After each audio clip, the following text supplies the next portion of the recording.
সারাদিনের কাজকর্ম, রান্নাবান্না, খাওয়া দাওয়া, মেয়েকে পড়ানো, স্নান করানো সবটাই কমপ্লিট করে যখন একটু সময় পাই তখন কিন্তু মোবাইলটা ঘাঁটতে ঘাঁটতেই কেটে যায়। তো হ্যালো এভরিওয়ান, চলে আসলাম আবার একটা ছোট্ট মিনি ব্লগ নিয়ে তোমাদের সামনে। তো আমার মোবাইল ঘাঁটতে ঘাঁটতে যখন নেট ব্যালেন্স শেষ হয়ে যায় তখন কিন্তু সময়টা কাটতে খুবই মুশকিল হয়ে ওঠে। তো আমি তখন কি করি, মোবাইলের গ্যালারিতে যে ছবি আর ভিডিওগুলো থাকে সেগুলোই আমি বারবার দেখি।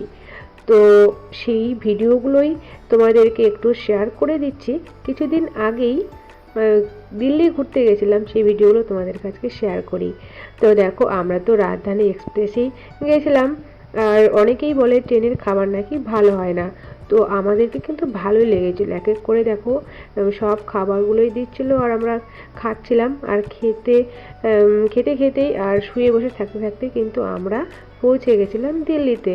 তো খুব একটা জার্নিটা কষ্ট হয়নি, বেশ ভালো লেগেছিলো আর তাড়াতাড়ি আমরা পৌঁছে গেছিলাম। তো দেখো আমরা চলে আসলাম আমাদের গন্তব্যস্থলে।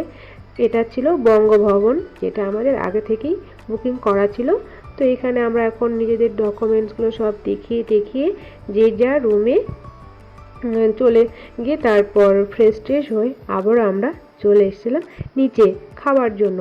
তো এখানে কিছু খাবার টাবার খেয়ে দিয়ে তারপর আমরা বেরিয়ে পড়বো ঘুরতে। তো আজকে ভিডিওটা তোমাদেরকে কেমন লাগলো জানিও। সবাই ভালো থেকো, সুস্থ থেকো, সবাইকে টাটা।